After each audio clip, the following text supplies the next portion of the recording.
এই হ্যাকড হওয়া টুইটারে শুধু একটি লাইন আসছে প্রস্টিটিউট। এখন যখন তিনি টুইটটা করেছেন 7 ঘন্টা থাকার পরে তাদের মনে হলো যে না, এটা একটু হ্যাক হয়েছে। আপনি চিন্তা করুন কত বড় অসার এবং অথর্ব একটা। আমি বলছি না এটা ডক্টর শফিকুর রহমান নিজে লিখেছেন, কিন্তু তার যে অ্যাডমিন, তাদের যে পলিসি মেকাররা, দে বিলিভ দ্যাট যে নারী ইজ প্রস্টিটিউট। সুতরাং এটার দায়ভার ডক্টর শফিককে নিতে হচ্ছে এবং তাকে ক্ষমা চাইতে হচ্ছে, এবং তিনি এটা বিশ্বাসই করেছেন যে এটা হ্যাকড হয়ে থাকে। কিন্তু আমাদেরও বিশ্বাস ওনাকে সত্যটা জানানো হচ্ছে না। এইটা যারা জামাতের পলিসি নির্ধারণ করে, যারা বিশ্বাস করে, জামাত পরিচালিত করে এবং তাদের যে পরিচালিত বট বাহিনী, সবাই মনে করে নারী হচ্ছে প্রস্টিটিউট। একমাত্র ঢাকা বিশ্ববিদ্যালয়ের সুন্দরী ম্যাডাম মোনামি এবং ঝুমা ইনকলাব মঞ্চের এই দুইজন বাদে। একটু শাহেদ আলমের কাছে যেতে। শাহেদ আলম, আজকে দিন জুড়ে সবচেয়ে বেশি একেবারে যেটা বলে হট টক যেটা বলে, আজকে যে একটা জামাত আমিরের একটা ফেসবুক অ্যাকাউন্ট হ্যাক হয়েছে বলা হচ্ছে, এবং যদিও বলে একটা পোস্ট হয়েছে, এই পোস্টের বিরুদ্ধে যা ছাত্রদলের পক্ষ থেকে ঢাবি থেকে বিক্ষোভ করেছে আমরা দেখেছি। আবার এই পোস্টটা অর্থাৎ তার এক্স হ্যান্ডেলটা হ্যাক হয়েছে বলে জামায়াতের পক্ষ থেকে বলে তারা সংবাদ সম্মেলন করেছেন। আজকে জামায়াত আমি তিনিও বলেছেন যে যারা নারীদের সম্মান করতে জানে না তারাই আইডি হ্যাক করে কুরুচিপূর্ণ মন্তব্য করেছেন। শেরপুরে পৌর পার্ক মাঠে নির্বাচনী জনসভায় তিনি এই কথা বলেন। আপনি কি দেখছেন, বা যদি বিশ্লেষণ করতে বলি কি বলবেন? আমার মনে হয় আমি এটা বলবো, তবে তার আগে এটা ব্যাখ্যাটা মামুন রাসেল যদি আগে দেয় তাহলে শুনতে সুবিধা হবে। আমি বলার চেয়ে রাসেলের কাছে আমি একজন সাংবাদিক, আপনি কি মনে করেন আসলে জামায়াতের এই কথা, জামায়াতের আমিরের বক্তব্যকে আপনি কিভাবে দেখছেন? আমি তারপর ওনার কাছে যাব। একদমই ধরেন একটা ব্লান্ডার, কমপ্লিটলি ব্লান্ডার, এবং একটা মিথ্যাকে ঢাকার জন্য আরো 10টা মিথ্যা সামনে হাজির করা, সেভাবেই আমি দেখি। কোনটা মিথ্যা কোনটা? এই যে জামায়াতের আমিরের এক্সে যে হ্যাকড হয়েছে, এটা একটা ডাহা মিথ্যা কথা। তারা একটা প্রেজেন্টেশন দিয়ে বোঝানোর চেষ্টা করেছে। দেখুন, আমরা এক্স ব্যবহার করি আমি অন্তত 10 বছর। টুইটার ছিল সাবেক। আমি ফেসবুক ব্যবহার করি তারও 2008 সাল থেকে। জীবনে কোনোদিন আমার ফেসবুক এক্স হ্যাকড হয় নাই, কেননা আমি আমার সমস্ত কিছুকে নিয়ন্ত্রণ করার আগ দিয়ে আমার সোশ্যাল হ্যান্ডেলকে আমি কমপ্লিট সিকিউরিটি দিয়েছি। জীবনে কোনো দিনের জন্য হ্যাক হয় নাই।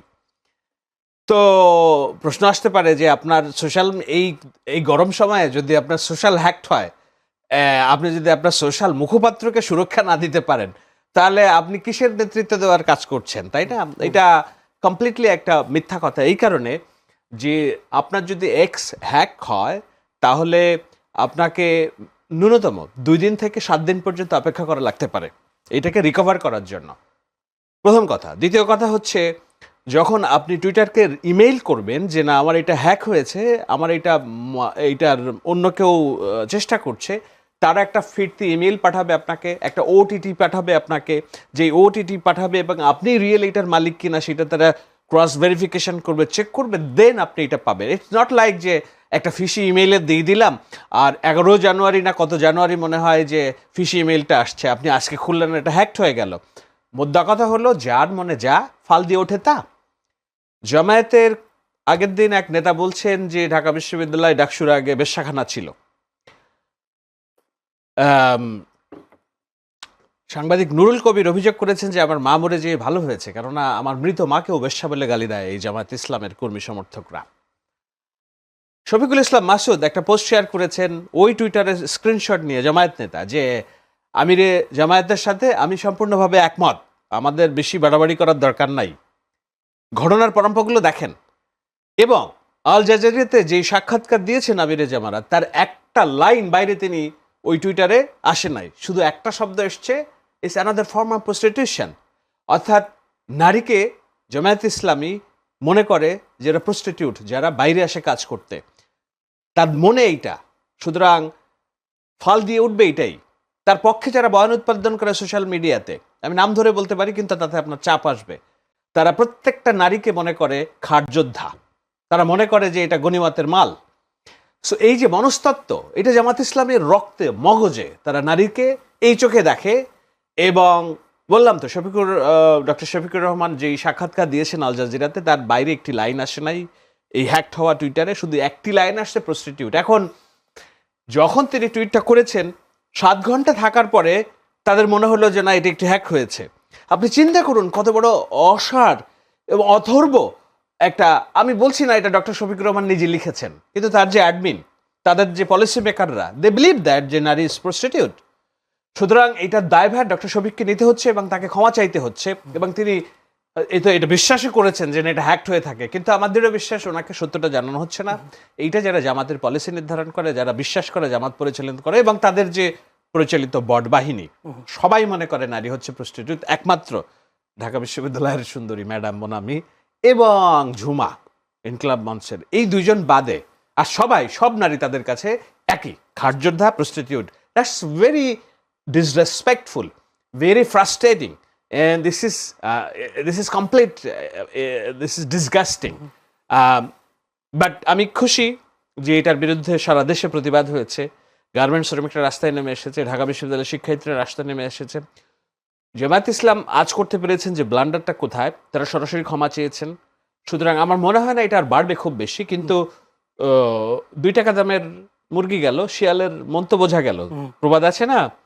তো আমার মনে হয় জামায়াত ইসলামী নারী সম্পর্কে কি ধারণা পোষণ করে, কেন তাদের কর্মঘণ্টা আটকিয়ে রাখতে চায়, কেন তাদেরকে ঘরের মধ্যে রাখতে চায়, কেন নেতা বেশ্যা বলে গালিয়ে দেয়, কেন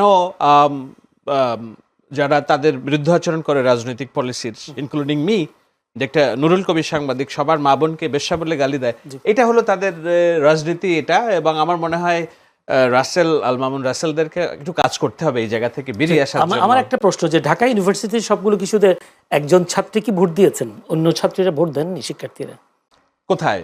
ঢাকা বিশ্ববিদ্যালয়ে যে কথাটা বললেন।